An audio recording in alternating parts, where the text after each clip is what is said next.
I'll tell you what's going on in my family. We meet every year, about 30 people. Yeah, and we have a lot of kids in our family. And we start reading the Agadah, and no one understands nothing. And at the end of the Agadah, each time we have a discussion, what are we going to do in order to understand the Agadah next year? And we do different things, nothing helps every time. Here, by chance, I took an Agadah, so what, there's an explanation here. We bought Agadah with explanation. We understand nothing. We'd be really happy at the end of this conversation to understand, like you said, a bit of what's happening beyond the very simplistic story that's going on and how is it relevant to our life today. People that come to study the wisdom of Kabbalah, Owen can say about that. And I, from at least the 30 years that I teach, I'll tell you that at least 5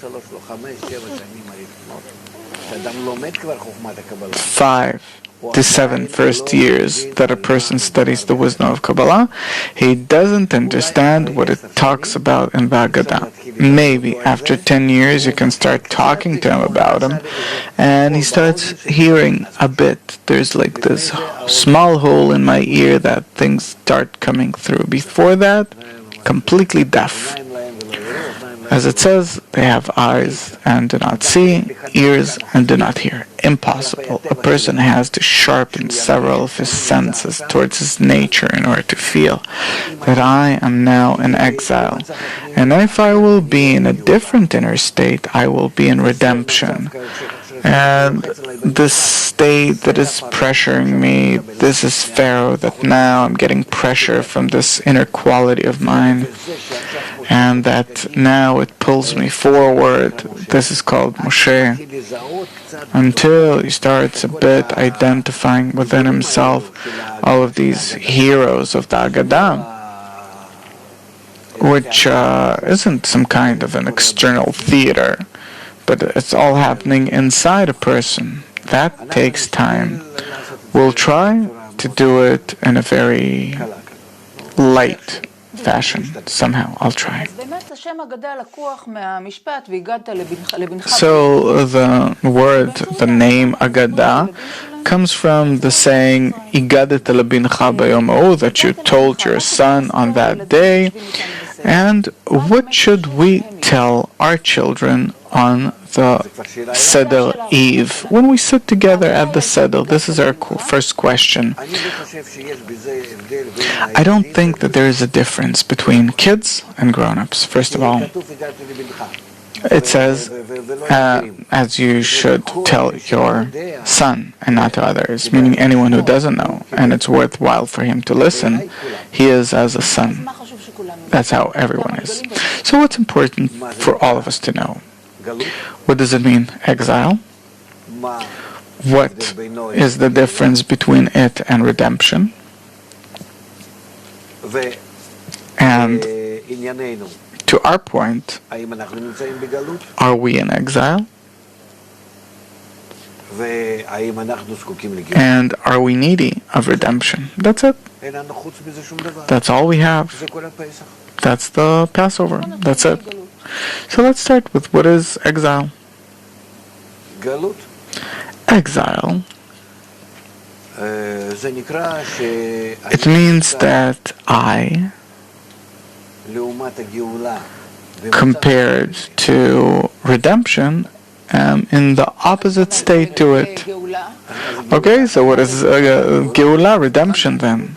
Geula, redemption, is opposite to Galut, exile. So these are two extreme ends that in the meantime we can't acknowledge neither. So today we're in exile. When we talk about Egypt, there's plenty of food, life, you live like a king. Pharaoh treats you nicely.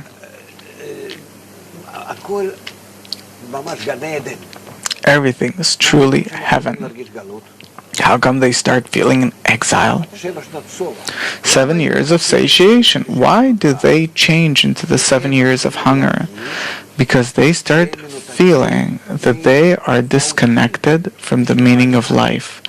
What am I living for? Today you can ask many people in the world that they too will tell you, I don't know what am I living for, and really it bitters my life so much that I don't want to live at all. I'm turning to terror, to different things, at least to have some beacon of light in life, that to know that I have some meaning in life, some ideal, some something, that I attack someone who stands in my way. Then I feel the feeling of a fight. A fight is good. It's me and something against me. Otherwise, I'm like some kind of, I don't know, dead body. And this is what they started feeling. They started feeling that there's some question awakening in them. What are we living for? What is the meaning in life? What is the purpose in life?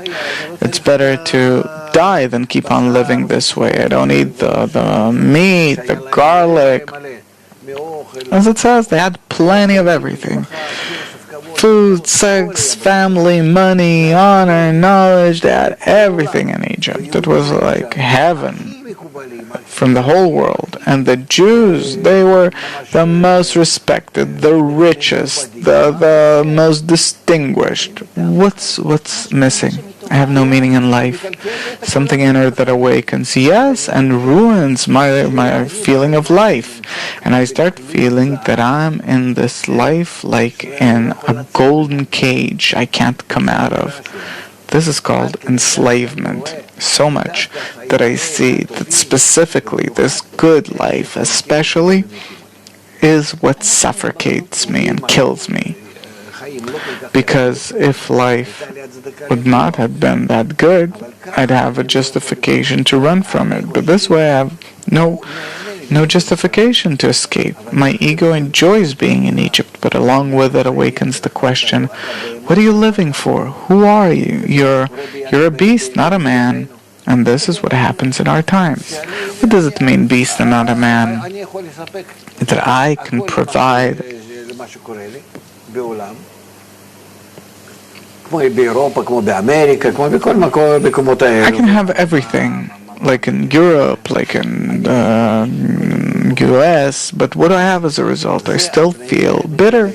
So one reveals upon the other the question of what is the meaning in life, atop the whole good life.